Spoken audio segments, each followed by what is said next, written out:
debate, and we are delighted to be joined by Dr. David Nyekorach Masanga. Dr. David Nyekorach Masanga is the chair Pan-African Forum. We also have, Dr. Justus Juma, who's the chair leader or the party leader of Justice and Freedom Party, as well as Wakili Isaac Aluo, chair and household name in terms of the question of arbitrating and adjudicating on crucial matters, coming to the limelight on the question of the BBI. And I'm glad he joins the set at this very moment when the Right Honorable Raila Odinga says in the event that he clinches power, then he will revive the conversation of the BBI. We'll definitely wish to know what his position on that then would be. As we get into the conversation of politics, it is 2022 and we are looking at the prospects of the 9th of August. Gentlemen, thank you so much for creating time to be with TV47 this morning. Remember, the hashtag is Morning Cafe at Linda_Lela TV47KE. We value your feedback, and therefore, as to the matters that we are discussing, we'll be sampling some of your comments once you get to drop them. Gentlemen, asante sana once again. And Kelly, is the first time that you're here, and therefore I'll start with you. BBI revival, what do you make of that in the event that the Right Honorable Raila Odinga, who many have said is, has high chances of actually clinching the presidency, because they say it is a two-horse race, in as much as I just had David Mwaure, who's really positive that he stands a chance? Essentially, thank you very much, first of all, for the invitation. Coming to BBI, our argument against the BBI wasn't really on the content in the main. Content issues were probably 2 out of the numerous 20 or so issues to be addressed. Our main argument with it was against the process they used in attempting to change the Constitution of Kenya. So if this time around they followed the due process, they don't try to cut corners, then we will get to the content at that stage. On the content issues, probably a better person to speak about that is Justice Juma. Right. He was also a petitioner, yes. a fellow petitioner. Yeah. And he brought the issue concerning the 70 constituencies. That was a content issue. But most of the issues that were addressed in the courts, High Court, Court of Appeal, Supreme Court, were on the process issues. So if Raila, the new Raila government addresses the process issues faithfully, without trying to cut corners, then we will then give the content issues a fair hearing. And I can't say yes or no to it because they haven't placed the proposals yet on the table, having followed the right procedure. Just as Juma, the forefront of addressing the problems that bedevil the nation to a level of, trying it on the presidency. And here we are today. This is a matter that, like it or not, we have to discuss, because true to it, you never know what plays out after the 9th of August. If there's a possible Raila Odinga, that is Azimio One Kenya government, then these conversations we will have. And I mean, on basis of content, you really have not agreed to what it is that the BBI was presenting. If this were to be revived, what would be your take? Well, if a doctor re-prescribed the medicine that killed the child, then that doctor have a problem. Okay. Yeah. The prescription that killed BBI, the court stated that categorically. And as you mentioned about the process, yes, the initiative was an executive-sponsored initiative. And if another executive official actually declares that he will use the same prescription to kill a father, the same child that needs to be alive, then definitely, I think there's a challenge there, because the issue of constitutional amendments are provided for constitutionally. Right. And I agree with Wakili, if the due process is followed, then yes, it will see the light of the day. But if the same executive, or somebody in the office of executive, assumes or even insinuate that they can initiate such a process, then I think the same fate will befall them. All right. If we are to look at this and speak of the scenario at hand, for a moment that has been shelved in totality based on the court's ruling. But then again, somehow we see these 2 contenders that we're talking about, Right Honorable Raila Odinga, Deputy President William Ruto, speaking of incorporating chief ministers in their very own governments in the event that they sail through. That's probably a polite way of telling us that they are buying into the ideas of the components of the BBI. That is one of the key things that was incorporated in this particular document. Is it hypocritical for this side of Kenya Kwanza to argue that they are against the contents of BBI and then to incorporate this style of leadership that hugely speaks of what could have been in there before we loop in Dr. Masanga? Well, This is a fallacy of two horses or two sides. It's first of all neither here or there. I think that's the wrong premise to begin with, because it's a creation, and actually that's the creation that is right now affecting our electoral process, which to an extent actually is mutilating and abusing our constitution and interfering with the independent institutions, which ought to actually deliver to Kenya free and fair electoral process. Yeah. And as it stands, the electoral process is under capture. And we've seen the undue weaponization of government institutions for purposes of justifying the two narratives that we're talking about. Yeah. These two narratives are not two narratives. If they were not, or they're not rescued by the state institutions, we've seen massive abuse. I had a case where EACC, which is the seat of integrity that electoral process should be based on, broadcasting in daylight, broad daylight, that I, Justice Juma, with the ID number which has 8 digits, now all of a sudden, after doing self-declaration and submitting, even attaching a copy of my original ID, which they have in their possession, they choose to broadcast that I had another ID which has 7 digits, which actually is not my ID. Okay.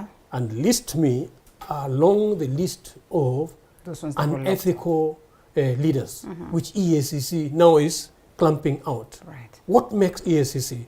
How can you define EACC? An institution of that repute, which the Constitution protects, can be used by individuals to eliminate substantial threat, or actually to me is people's sovereignty that they're playing with. Because the Constitution is there to protect the sovereignty of Kenyans. And we'll come to that, Justice. The moment people's sovereignty is being played with, I think all this justification and all this narrative of two individuals, these are the guys we need to deal with so that they should belong, we should place them where they belong. I perhaps think Dr. Masanga would probably not agree to that because on several occasions he has declared his support for the Azimio boss, that is Right Honorable Raila Odinga. I stand corrected, Dr. Masanga. Knowing politics, today you could be speaking this, the next day change of tone. Do you hold the same position, and what would you make of a possible revival of the BBI conversation? First of all, viewers, I'm very happy. There is one man I've been admiring to meet, the gentleman. Yes, okay. And I think today God has brought us together. When you were reasoning your case, in fact, I listened to you more than anybody else. And I thank God that one of these days we shall team up and make a better Africa. First, my disagreement with the entire petitioners was the question of a basic structure. Doctrine. Best. It is not, there is no constitution, he will tell you, there is no constitution in the world that has a basic structure, some protected unit. No. He went to Reading University. Is a very, the British did not write a constitution at all. They avoided it because if they wrote, which one is higher than the other one? Okay. So they left no basic structure. That one I agree. Content is what my friend Juma has said. He has the question of boundaries. That one I also agree. They should have not gone to the extent to say, because they don't listen. In Africa, people don't listen. Right. And I want to be frank here, while they are watching, even the president is watching me now. BBI was a redemption strategy, which I and Juma had been singing about for a long time, for almost 10 years, since we started meeting each other. A redemption strategy, the healing, reparation, restitution, accountability, truth-telling. That was the original motive of BBI, the 9 points that Raila and Uhuru Kenyatta crafted out of all this. Those are healing points. Somewhere on the journey towards Damascus, or call it Damascus, someone brought in a political angle. The moment you turned the BBI into a political process, And I wanted him to emphasize that point. He would have scored marks if I was the one marking his essay. I wanted him to, the moment we turned somewhere near Haifa, we went back to Haifa where Jesus fed 5,000 people. People have forgotten that. We lost it. It is a healing process for this country, for people to say, I'm sorry. For those who say that I did this and that, I'm sorry. Let's move on. This is our country. Because the 9 points are very good. None of the Kenyans seated on this table will say those 9 points are very bad. We have very bad manners in Africa, all of us. We don't respect people. We do bad things. We have no personal integrity. Personal integrity. The gentleman on the other end, my brother there, Isaac, he has lived in Britain. Personal integrity. Do you know, there's nothing in the Constitution in the whole world other than personal integrity. Am I wrong? Well put. If you don't have it, just step aside and go. Let's talk about now that you speak of that, the question of integrity, the question of what it is that Justice Juma speaks of. That, first of all, the but let me add here, Linda. Yeah. But the type of personal integrity in Kenya is being apportioned. Yeah. This is a bit... Yes, okay. You are mixing old wine with new wine. Chebukati is doing a very big mess. And I'm coming for him. And I'm going to tell him today, what will he do? And we're talking about Chebukati, the IEBC. We have to tell him the yes, truth. yes, Dr. Masanga, that's the very same point that we're going to. As we take a look at the question of integrity, the names that have been presented by the EACC, and you know, it all boils down to the pot of Chebukati in terms of how he gets to clear the candidates, the various candidates that he has cleared, and those ones that are still struggling to be cleared, those ones that still, you know, are being labeled to have questionable integrity. This is something that we've heard in the nation for the longest of time. First of all, even before we go for Chebukati, individual aspect of, you know, integrity, understanding of what the constitution or the land require for a certain candidate or a certain docket, you know, what it is that you're supposed to present. Why is it that it has to go to levels of what it is that Juma has gone through in terms of this? He's not the first time that he's, you know, trying this out. Probably the third or the second stab as to it, and therefore probably with proper understanding of what he should present to the IEBC in terms of the paperwork. Why is it that out of 57, we only have 57 well-learned individuals in the country? Just what is this that has a huge discrepancy? I think in Kenya we have a problem with moral and ethical issues. And I'll focus on our leadership and maybe the political leadership. EACC submitted 141 names to the IEBC saying these are the names we think are not proper. That is a gross understatement of the reality. We have parliamentarians, both in national, we have county assembly members who are all mired with integrity issues.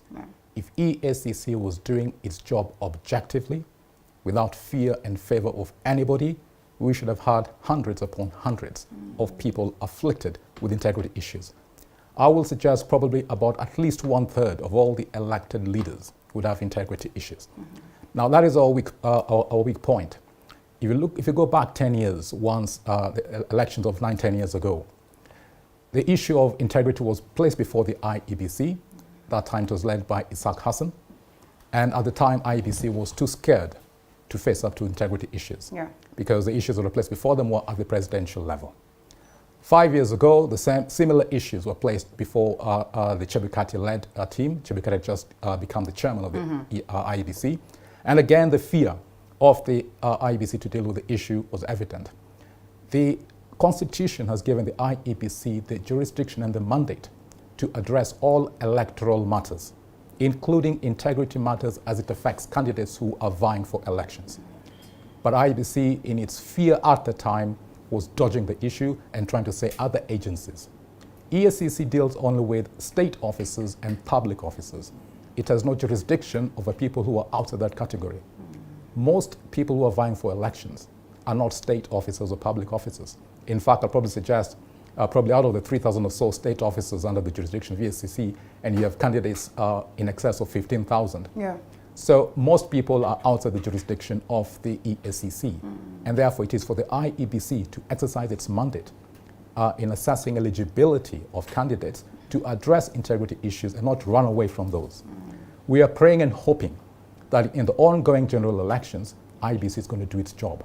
Even as we speak, there is an integrity complaint that has been filed before the IEBC Dispute Resolution Committee, which is to be heard this afternoon and probably a decision by Friday. And that is a test of whether or not this time round, 10 years into the Constitution and the electoral process, we're going to have a change. Because if we apply the integrity standards in the Constitution and in acts of Parliament like the Leadership and Integrity Act, I can assure you we are going to have a revolution in the leadership of this country, and we'll have a complete cleanup, beginning right from the very top, right at the presidential level, right down to the lowest elective seat, the MCA level. That is what the Kenyans said we want in our 2010 Constitution. And for the last decade or so, we are yet to get to that particular point of constitutional compliance. 3/4 of those ones that presented their names to the IEBC for clearance have questioned the electoral body for that matter, and therefore it's a clear show that they do not have the confidence. And so when Wakili says that this is presented in court and therefore we hope that IEBC is going to practice this with some level of integrity, do you believe that that is likely to be witnessed? And if it is not so, does it then mean that the election we might as well declare not to be free and fair? And before you get to respond to that, Dr. Justice Juma, I am told we have to take a quick break and we come back on that very note.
To this very day, just how set are we as a people, the IEBC, the entities that are set to be stakeholders in this election towards making sure that we guarantee ourselves a fair and fair process. Dr. Justice Juma, the IEBC, this question of clearance and the courts, the cases that they face at this very moment, what then is the guarantee that they'd be able to sail through? And in the event that they're not successful in these cases that have been petitioned against them, does it then mean one can comfortably go out there and challenge the scenario where we should probably have an election or not?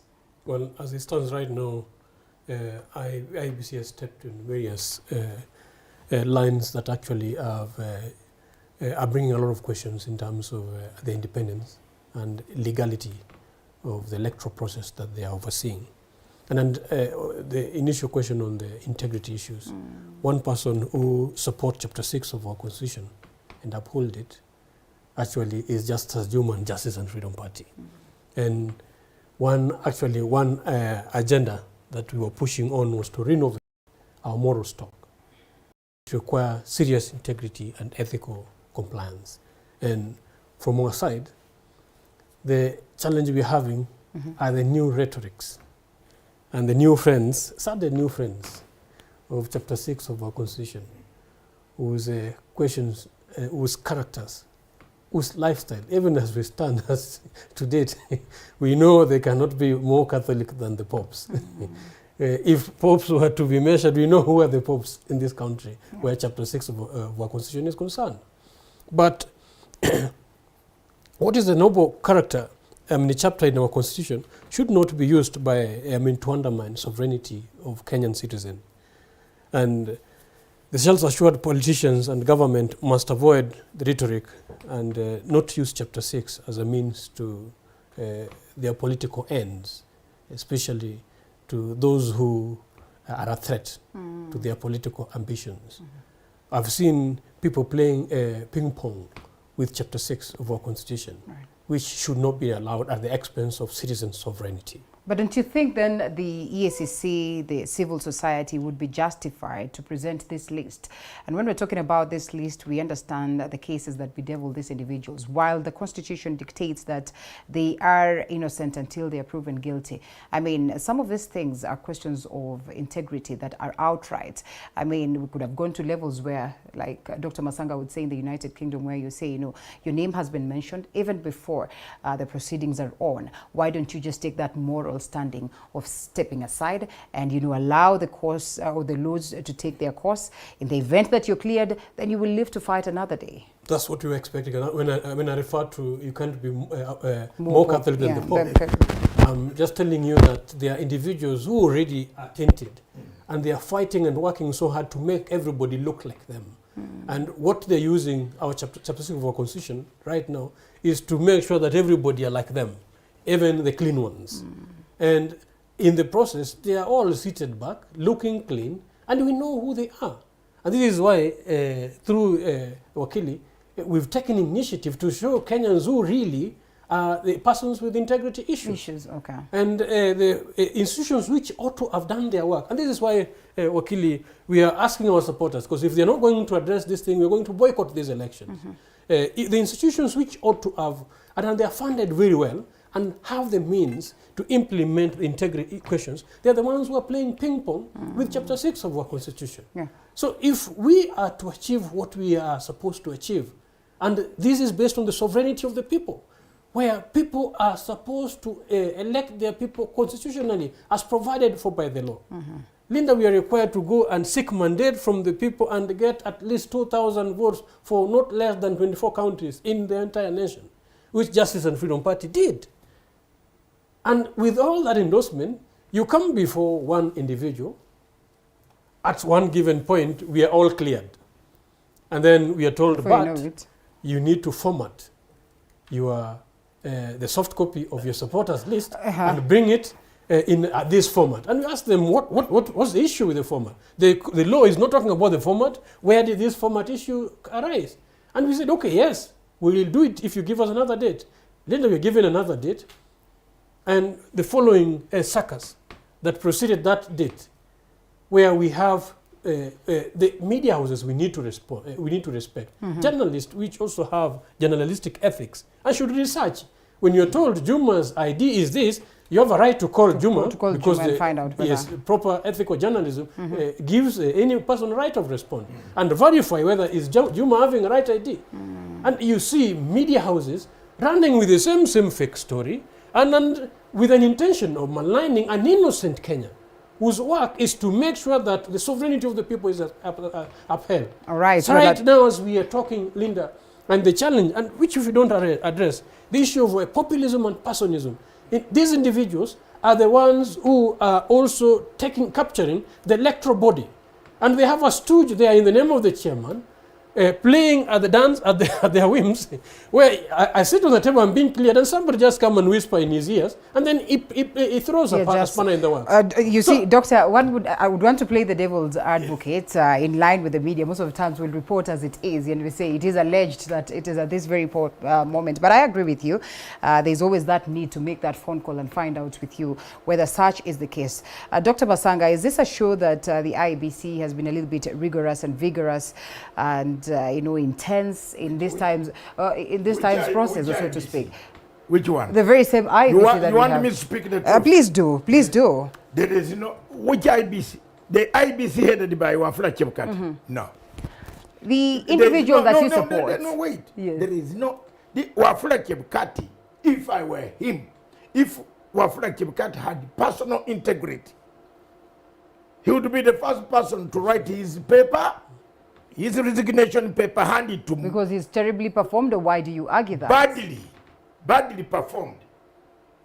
Badly performed. Dr. Masanga, you've been here in Africa. Let me ask this question. We are moving to the same thing with the same problem that nullified our election, the Uhuru Kenyatta's election in 2017. We have not healed it. The same judge who asked the question, Justice Mwiru, still and asked one question, and I believe I was with you in the same set. I told you, let me go and have my drink. This is over. She asked, where did you put the spoiled ballot papers? That was the end of that election. Where are you going to put the 1/9? I'm asking. Now, wait, two. Juma, don't go very far.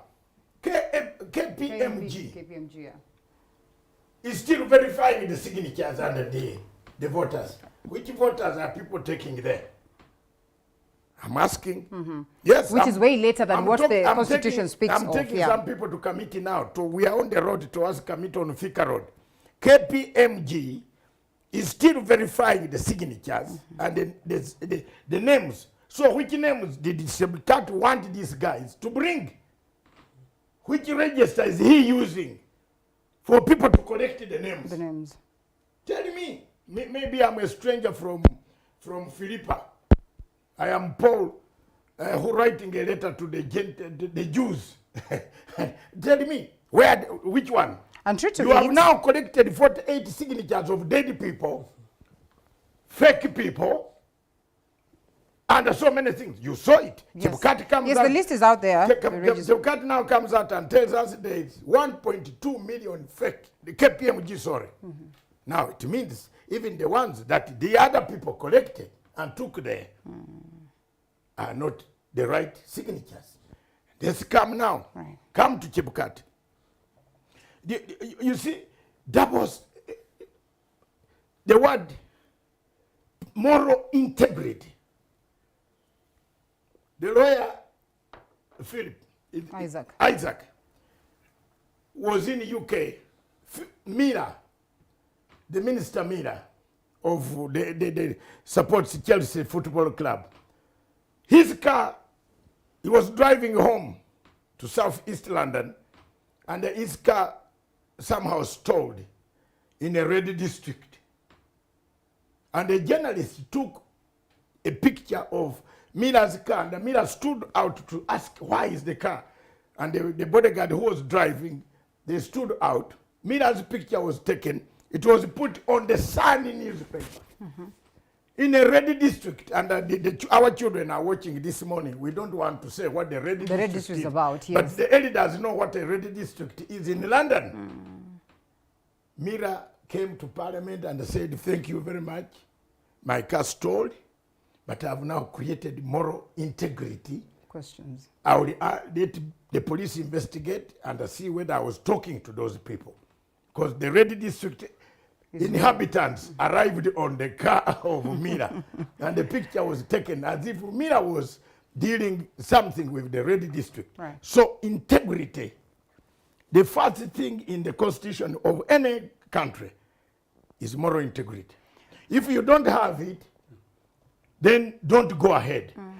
People like Kachagwa, you have a case, moral integrity. Already, we have mentioned that you took 7.4 million allegedly. I'm not saying he has taken it, allegedly. But But I mean, now that's you are, the question. no, wait, you are moving ahead. That is why these gentlemen have a case. Yeah. You are moving ahead to clear. The very same individual. Yes. So, me, if I were, if the state, the government wants this election, allow all this. No, you know what? Let the people choose. Okay. Because now there is no need of blocking Juma. Others are not Juma and blocking my him. friend and block that guy. What is this other guy with 7 guns? The one who has sniper guns. What is this one? Wanjik, the sniper man who had a gun which can kill 500 miles. This was based on papers. So the guns are still in custody of police, so we no. know about it. You leave him. Why do you stop him? Yeah, because look, he says he hasn't. You see where the integrity problem where Wafula Chebukati. The last thing Wafula did, Chebukati, is Wafula Chebukati, and my brother Dr. Masanga, yes. don't blame EACC. Wafula wrote to EACC. What would That he do? I want And these Dr. Masanga, 240 names to be cleared. Dr. Masanga, and I think EACC is the body, and it is in order, I would want to believe, for the IEBC to do that.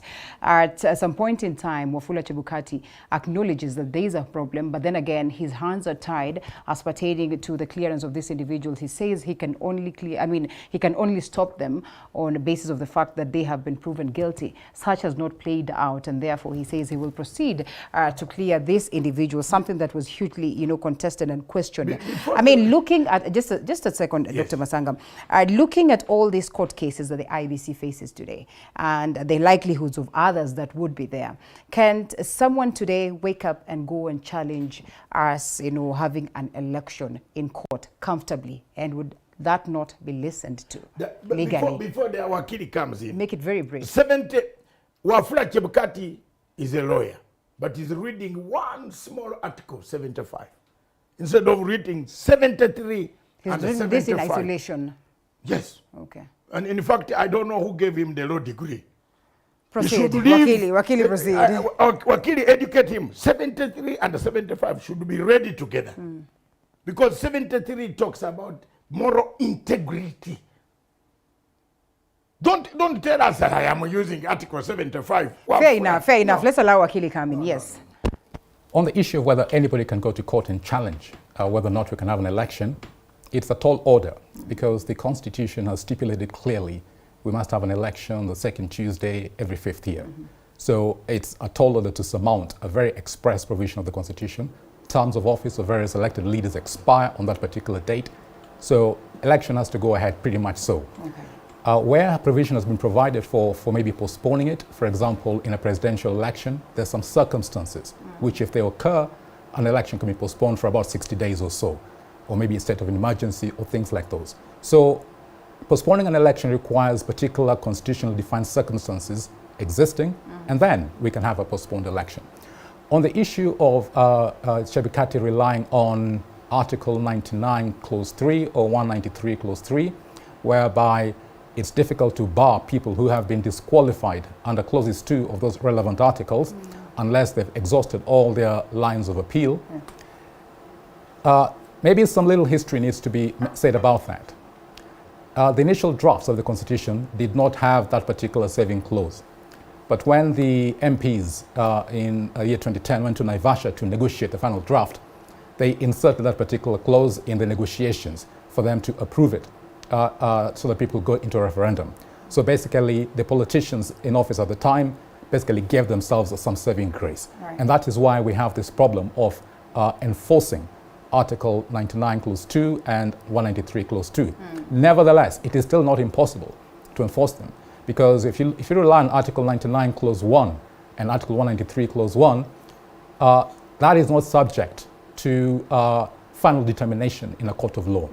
Issues of moral, ethical requirements, including educational requirements, do not have to have a court judgment at the Supreme Court before those are valid.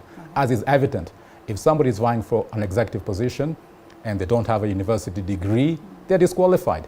We had that in the case of Bishop Margaret Wanjiru in the 2013 general elections. She was vying for governor of Nairobi. She didn't have her papers in order, and she couldn't stand as an ODM candidate for the gubernatorial race, and somebody else eventually did, and she could vie for Senate.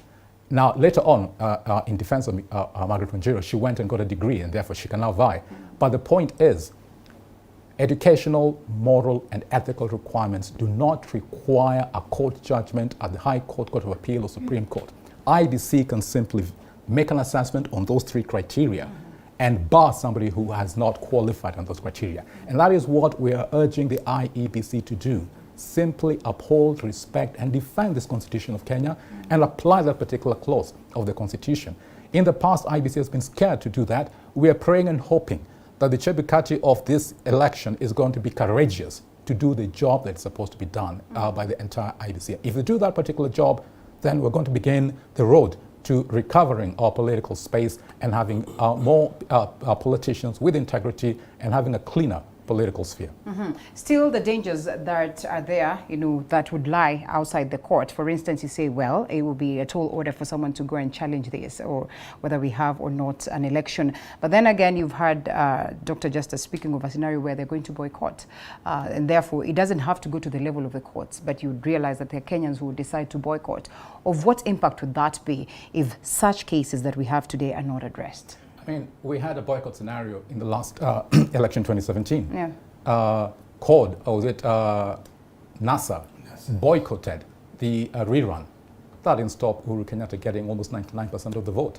So if you boycott, your opponents who are going to participate will simply run away with the election, and the relevant institutions, the president elected in that boycotted election will be sworn in, like Uhuru Kenyatta was sworn in, and life will go on. Right. So, I mean, that's just the reality we have to face in light of what happened in 2017. Above everything, we do not want to get to such a scenario, because every Kenyan has a right to proceed and vote, and therefore the grounds should be all clear and set to make sure that every Kenyan is allowed that chance. In as much as they would choose to boycott and exit, our interest then would be to see every other person who's registered as a voter, they proceed out there to go and vote. So we need to come and unpack that some more. But first of all, we have to take a short break, and then we'll come back to you, Dr.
continue with the broadcast. Dr. Justice Juma, Wakili says that the Constitution dictates that we should have an election, and therefore that should not be flouted by all means. The same Constitution, just a second, the same Constitution speaks of the interest of the people, and 2017 general election, hugely in these court contestations, we witnessed many people saying that, you know, well, this is what the Constitution says, but in the best interest of the common mwananchi, then we might as well go against that clause just so the interest of the common mwananchi is met. And in this case, then I'm looking at this scenario where we're talking of boycotting. For one to boycott is because they feel like some of the important things that they need addressed have not been addressed, and therefore they do not have faith in this process. In my own opinion, that would be, you know, the interest of a Kenyan. Every vote counts, and therefore this Kenyan is disgruntled, is not confident on this very process. Don't you think on the very same grounds of the interest of the common mwananchi in the Constitution, then one can challenge this? Linda, we are seated at Ojiji Road. The famous Ojiji Okoteko, who was known for Penyowacho in the Luo language. Penyowacho means says the people. The Constitution we gave to ourselves as the people. Sovereignty belongs to the people. There's no moment the Constitution has become more sovereign than the people. And the interests and the rights of the people precedes any other interest. And the moment we give ourselves the Constitution, we are giving ourselves even to govern ourselves as per the Constitution that we provided. And the institutions which are supposed to function according to the provision that the citizens themselves have given them are mandated to operate or function strictly by the guidance that they've been given. So the moment an institution takes over the sovereignty of the people, worldwide economically, they say good democracy is good economy. And that would be the interest of the people. At the end of the day, all this democratic discussion that we are having is so that we have good economy. One enemy of good democracy, and political scientists will agree with me, is populism and personism. Populism is an environment where an individual is stronger and greater than institutions. And those are the scenarios that are playing in the country today. Personism are the individuals who also have become tyrants and capture economies for their own selfish gains. And those are the things that we are being treated to. When those things are reigning and the institutions are not functioning, the people who suffer are the people. And being the people's voice and the voice that they deserve and the change that they need, we will not relent and sit back and wait, seeing the people's rights and interests being trumped at the expense of populism and personism. And that is what is playing to date if you look at our electoral process, where people are weaponizing institutions that are supposed to be guarding the sovereignty of the citizen, and they're using them to justify and force us to the wall to choose between a fox and a wolf who should eat us. We are not going to be sitting back to be eaten. It is the citizen who needs to be eating. And why I say a fox and a wolf is because they are individuals whose characters are tested and we've seen and we know them. We know these guys and what they can achieve. They're telling us 100 days, 100 days. We've been with them. We've seen that they are dealers for the West. These are the dealers who have sacrificed our industries at the altars of Chinese deals and at the Western deals. And the same guys whose now pockets are bursting with the loots are promising us that they're going to fight corruption. The same guys who's clearly you see blood in their hand are telling us that they're going to deliver justice. Linda, that is why we are going back to our people when we are sitting at Ojiji Road, who is famously known for Penyowacho, that the people will decide for themselves who they are going to choose. And our choice is, if the institutions are not functioning and they are not working and they've been captured, then let's stay off. We're not going to legitimize them. They can proceed and do whatever they do, but not at our legitimacy. At this very point that we don't have a state, we do not have a crop of leadership that is well endorsed by the people. That means governing itself will be a tussle for whoever gets this. First of all, my brother has dealt on the people. It is sad that you mix old wine with new wine, a new cloth with an old cloth, you patch. Even Jesus said, no. You know that, the Bible, I think. We are going down there. What Chapkat has done now Matianga told us that 40% of these guys are wash. Yes, For lack of a that's better a minister word. of security who gathers intelligence in this country. There you are, Kenyans, the people. Now, let me knock off. You see, Wakili, Jesus asked the people, because this morning we must preach also to the people, that in case your child drops in a pit latrine on Sunday, what do?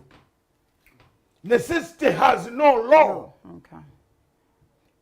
We are seeing a bad election being conducted, malpractices, people forging their way into an election. And you are telling me, Mr. Constitution says 9.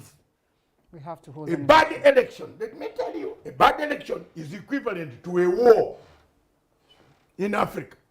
And the Kenyans, remember my words. Remember my words. I'm speaking to those who are listening, like he is doing. A badly managed election, a badly prepared election, a badly, description of Chebukati's agency. What is that agency? What is it? In fact, I have observed elections, monitored elections, in 52 countries in the world. If you ask Chebukati where is East Timor, he will look in Google. He doesn't know where it is. But Masanga has been to East Timor, Indonesia. Kofi Annan gave me a way to go and be one of independent observers there. This is not an election. This is Masanga, not. let's not be so radical and say that we come from a past that is so ugly. It is better. And therefore Kenyans Can have you vowed not to go back there. Can you give me a chance to make my point? Yes. I better be radical to save my brothers than to die and say I should have said it. This is not a very good election. It has not been well managed. We still have, I've asked you a question. You answer me. Necessity has no law. Is it necessary that we know we are going to die tomorrow? We go on.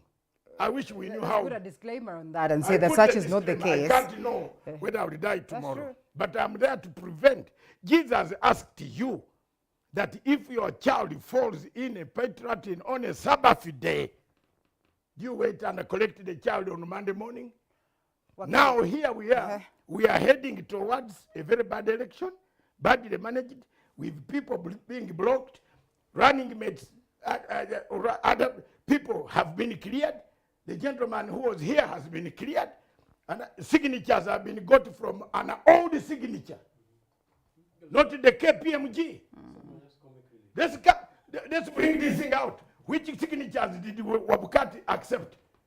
From which KPMG says there were 1,200 and something dead. Some were dead, some were fake, some were implanted, and then another gentleman within the running race called William Samoei Ruto comes up to say, my voters, have been taken away.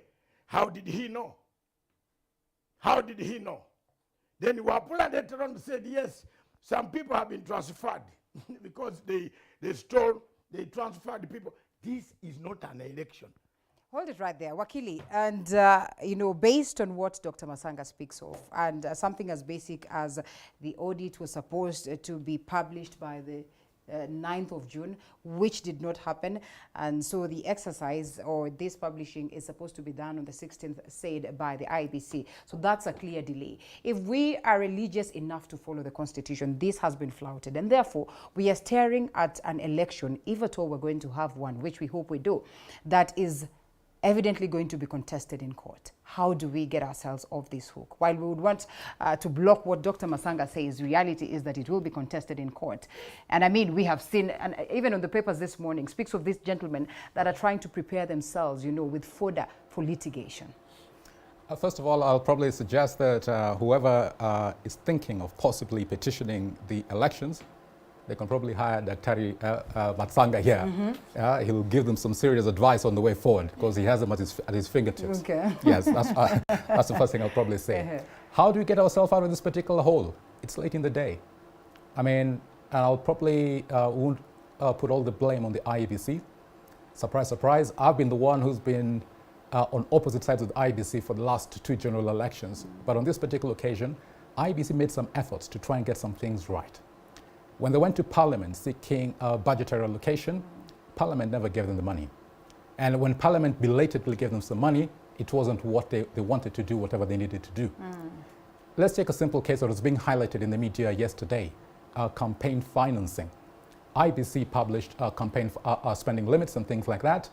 And against the Constitution, Parliament arrogated to itself the power to veto IEBC's constitutional given role. Yeah. So you have interference by the political class. Okay. And therefore, it is like almost like by design to ensure that things are not right so that we can have some leeway to do our monkey games and everything else. And I think that's basically what has happened. So I'm not going to lay all the blame on the IEBC. I'll blame other players who are essential for the entire holistic process taking place properly, bearing their own share of responsibility. How do we get ourselves out of this particular hole? Well, we can't change history. If there's some timelines we're supposed to have met and the actions are supposed to have been taken and they haven't been taken, that is valid ground for somebody protesting or petitioning, as the case may be. Is it going to be a game changer? Time will tell. So I will suggest that if fundamental things that should have been done haven't been done, then of course we can go ahead. But if in the main, on the balance of probability, we can still go ahead, then we'll probably go ahead, but with the qualifier that we should be ready for a lot of complaints, a lot of petitions, and the people who are going to be happy and laughing all the way to the bank are the lawyers acting for the parties on both sides. And Dr. here we are. We want to point a finger at the IEBC. You could, on basis of what you have experienced in your bid to take the country's top job. But here we are, and Wakili would rightfully say that even on the questions of funding, there is some possibility of this independent body to be interfered with or by. And we have seen that playing out. For the longest of time, we've said that the IEBC is not acting on independent grounds. While we want to point a finger at them, you realize that at some point it gets to levels where their hands are tied. It is just the other day that they were complaining that Parliament has refused to address some of these grievances in terms of the laws that they have presented to them. The monies that they have asked for, they've not been lucky enough to get. Don't you think on the very same ground they will remind us and tell us that, well, we asked for this, you did not, and therefore we had no choice but to deliver a faulty process? That can only be justified if they don't bite the fingers that feed them. When you talk of the content of BBI, some of us literally saved IEBC. BBI was proposing that IEBC was to be employed in 3 years contract if it passed. By now, some of those guys who are disturbing us right now would not be having jobs. And here we are. And the defenders of the rights are the same ones they are attacking. That are being attacked. This was the time where they would also have demonstrated that election is a process, not an event. And IEBC can always not be waiting until 11th hour to start lobbying and championing for electoral reforms like they've not been here in the last 5 years event. Actually, if possible, we propose to IEBC or electoral bodies that electoral changes needs to be done 1 year post-election. And the next 4 years, you should be focusing on voter education and educating players so that everybody get to understand what? These laws, and you do adjustments that are relevant. Changes that are done a year before election, actually, they're bound to be violated. We just saw IEBC pushing for certain electoral acts. Electoral law, which actually was gazetted the other day, Electoral Law 2022. Yeah. And if you look at the content and the proposals they've made, some are very absurd, and they're coming at the last hour. And some of these introductions are things like now the introduction of the collection of IDs, copy of IDs, 2,000 signatures. Initially, the IEBC just provided that you provide signatures as long as they can verify, which is okay. Using the voters register, they already know those who are registered, they have that data. Well, there's a question now of the current voter register which is being cleaned, but you can give it or take it that they are the custodian of voter register. But when they go ahead and ask for copies of IDs, and you're looking at, of course, data protection laws, Whereas the data protection law, you imagine somebody have your ID number and a copy of your ID number. What can they not do with it as a citizen? So at what point do IEBC electoral need to qualify candidates supersede and override the Data Protection Act of the Kenyan citizen, who now must be forced to part with a copy of the ID plus the ID number and their telephone number, which are very instrumental documents for Kenyan citizens. So you look back and you sit and ask IEBC, and at what point did you compare and contrast? So certain laws are not really necessary for purposes of electoral process, and it is only here where our election has a lot of hullabaloo. The ballot box has security features that are even more than a currency. The same Automorpho, by the way, the company they're using is still Automorpho. Is it? Okay. The guy who went to sleep. Go to France. Yes. Their election, actually, there is almost still manual. There is no digitized election. And there's no serious hullabaloos. This lack of trust, and this lack of trust is coming because of what I talked about, populism and personism. These guys were capturing our constitution and using it to protect their own selfish interest. Right. They're the ones who will go around all vicious circles, and they'll never trust each other. That one will never cure. But if we re-establish the sovereignty of the Kenyan people are so good. Linda, we never fight each other. We are always brothers and sisters. Actually, we marry each other until election comes. When election comes, then you hear somebody, and right now the drumbeats of wars are in the streets. You hear them in the media houses. It's your church that is going on at the expense of issue-driven and the interest of the citizen. These are the things that we must stop at no cost, at any cost. And we say God forbid to that. Dr. Masanga, as we sum up on this question of the IEBC, true to it, we have a problem that needs to be addressed. And I mean, efforts to address the same are on. That's the reason why Wakili says he will be in court today. And I think we appreciate such. Do we form or create our own problems only to blame the West, looking at all that we have highlighted and looking at the cases of elections across the continent, so to speak? Most of the time they will say, well, these are drums of war occasioned by lack of confidence on the election commission or the electoral bodies. The West does not really beat those drums. It is we, as Juma has said, beating the drums. Look, out of 241 people who are today before the tribunal, that 240 accuse the chairman directly. And I'm not saying this, God, you have kept me on this planet 67 years. I'm not going to lie. 241 complaints, 240 have accused Mr. Wafula directly. So don't you have the... Why do you stay there? To the extent that the chairman of the Electoral Commission has run away and said, I will leave the case today since I am accused. Have you heard that? Where have you heard that? On planet Venus, or Mars, or Jupiter, but not on Earth, where I have gone for elections. You are accused directly as a person, then you have no integrity to conduct an election. Coming to Automorpho, there is bad news. You talk about money that government has not given money. Government gave the money. Automorpho today says they have not been paid. Did you hear that? There is a complaint there. They have not been paid. Wafula has not come out to tell us whether he has paid Automorpho. Clear. This and Automorpho are threatening that which data are you going to use? Those two companies are all American linked. Our election is muzzled already. And I want to ask Kenyans, surely you spend 60 billion Kenya shillings.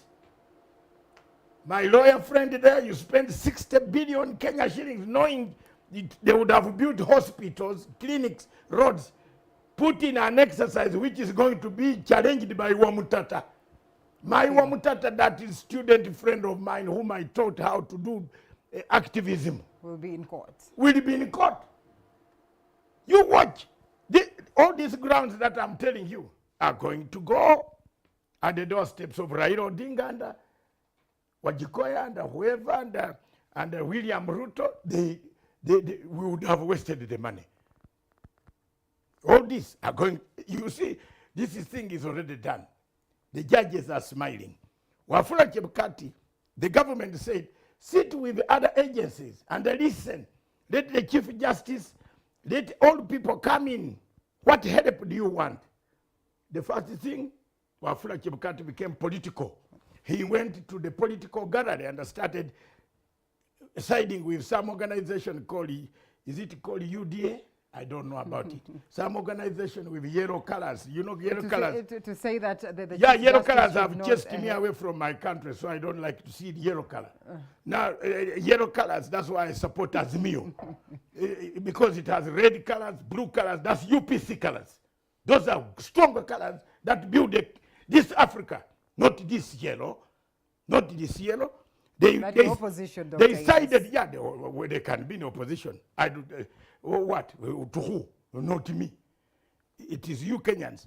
You yellow colors sat down and said, Wafula, don't go to that committee. Now Wafula is coming back to tell us that he has a problem here. He has a problem here. The things that Wakili has said would have been sorted. Would have been sorted there. Matiang, a minister of state for security, to come and say 40% of this guy are wash. We need to look into that, but sadly we have not. It is mine. It's not. I'm not alleging that someone I know, but there is wash. Well, the that is a minister right? of security. He hasn't withdrawn that statement. So why do you mix Juma, who doesn't know the word wash? With the others. With an old man who knows wash. Hold it why do you fix him with a new man? Dr. Masanga, we have to close on this Yes. one. It is interesting to note that we have focused much on the question of the IEBC and preparedness of all. All that time has moved pretty fast, and so we might not be able to take another subject. But here we are, Wakili, as you probably proceed to court this afternoon for all this. What to expect moving forward? That an election will have, but then one that will be challenged without doubt, and that the lawyers will be out there smiling. Are we all set, even as we speak of the question of peace? Broadly speaking, I think we'll still have an election because the Kenyan, as an ordinary Mwananchi Kenyan, he's expecting an election. Yeah, Wanjiku could be very disappointed to hear there's no election. I mean, some of them are tied with the current leadership. They want to get rid of them. And some basically new aspirants want to get into the gravy train, if I may call it that. So I expect us to have an election unless some major event, unforeseen at the moment, took place. So the mood in the country is for an election. Those who are more enlightened, as this particular panel, might have a different opinion. But broadly speaking, out there, I'm expecting an election. In terms of what will happen thereafter, well, I think we're going to have a great level of disputes all over across the board, and my prayer and my hope is that it doesn't consume too much of our time and our energy. We tend to spend too much time politicking in Kenya at the expense of economic revival and economic activities. It is my prayer and my hope that we'll eventually dumb down the political temperatures so that we can focus on better things in life, improving the welfare of the people of this country, rather than just politicking 24/7, 365 days a year. All right. Dr. Justus, we would have expected for you to say that now that my party is not going to the top seat, then probably we endorse this candidate. We have 4 so far. What do you make of them as we close? None of the above for you? Even Masanga has laughed. No, it is him. I will persuade him quietly. You know, Linda. Yeah. And as I said, the election is a process, and we are not in this because of persons or just an event. We have ideas that we hold very dear to our life, and our conscience are captive to those ideas. Okay. And that's actually the reason why we are living and giving hope and inspiring others. And I just stated that, yes, you can't just force us to choose between a fox and a wolf who must eat us. And by this I mean, when I talk about the external interference of our economic well-being, there are those who are not pro-industrialization. Find out why Aldo Moro of Italy and I can mention so many in Africa, because the West has not portrayed them in good names. Libya, as we talk, as before the death of Gaddafi, yes, had a social welfare that actually was much less in Africa. But look at where they are today. But those hands also have dealers, and these sycophants are the ones that they keep on playing at our face. And those are the things that give us indignation. And when you parade those sycophants and spice them up with certain comic relief in the name of aspirants, then force us to choose from that, I think it is an abuse, an insult to our conscience. And so and that is why the drawers, this manifesto and these talks of change that you have go until another time where you will live to fight. You will not try to lobby. You will not try to marry this with some of those ones that could have a similar idea for the benefit of the common mwananchi. And this is what I think leadership is. You don't really have to be at the top of the helm. In other ways, you can try to advocate. Well, you can try and do that, not to expect a puppet to implement the very, very things that is going to radically transform the foundation that they're thriving on. And the reasons why, and Linda, leadership is not about just being elected or being in an office, and is not an event as our political system has been hijacked and the way it's being managed. Leadership is a daily affair. It begins at home. Right. How you take care of your children, your family. And that does not stop. You don't need to be elected to be a good father. You don't need to be elected to be a good citizen. And the ideas that we are championing, reason why our community, our society needs to remain competitive globally. When we talk about education, I don't have to wait for me to be in the government to start practicing proper education curriculum. As it stands right now, robotics are taking over the curriculums that people are buying here expensively in our universities. Yes. I call them obsolete because if you look at the robotics and the interferences in our job market and our economy, if I was a leader, I would revolutionize my education curriculum and present to people education curriculum that is competitive globally. And these are some of the reasons why we need to be in the leadership. When you talk about food security, I will not take the measures that I see where somebody tells you that we're going to industrialize, and they close Mumias, they close Sony. Yet if you go to the supermarket, you find there are sugars coming through the same names that are telling you they're going to develop these industries. These dealers are the ones that we must defeat, and we are going to employ various mechanisms to make sure that citizens' interest is at the center. Well, the fight is on. Doctor, only 1 minute. Yeah, it's good you have given my friends more minutes, and I'm a veteran of this place. Thank you very much. First of all, the lawyer did not tell you another thing that can cause the cancellation of elections. If one of these men dies, God forbid. God forbid. I am not wishing anybody. Hence the reason why they have so much security. Or disappears, or whatever it is, that election cannot be conducted.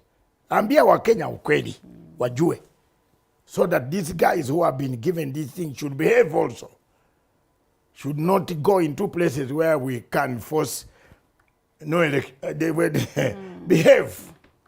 2, this month on 29th, there is a very big thing going on. You have seen it already on the lines. Mr. Paulo Gicheru has turned into a witness, a pre-bargain. I warned you, and I told you Kenyans that this was coming, 29th of this month. And he has mentioned there are 5 warrants. He has mentioned 5 people who gave him $2 million. You're yet to know the names. No, I don't know the names. I can't tell you. That would be a lie. But you can go to ICC and check. 5 people who gave him the $2 million. So, Matanga, I don't have even $10,000 to give. Your name is not there. It's not there. So, Mr. Paulo Gicheru, a Kenyan, unfortunately, under Article 70, my dear brother, you took yourself. It's a very dangerous article. The lawyer knows, I know it. It is one that you cannot wriggle out. Bemba and his lawyer ended serving 5 years. So, together, there are some people who should be practicing some bugs. And by the way, it is a one. Can I say as I close? It is not a summons. And the Kenyans should know. A lawyer will know a difference between a summons and a warrant of arrest. They are very apart. This is the warrant. If your name appears here, You have to go and sort it direct first. Then you come and be in the community. Okay, well, interesting, and that probably is one thing that we'll be having, a chance to discuss some other time. Dr. Masanga, thank you so much for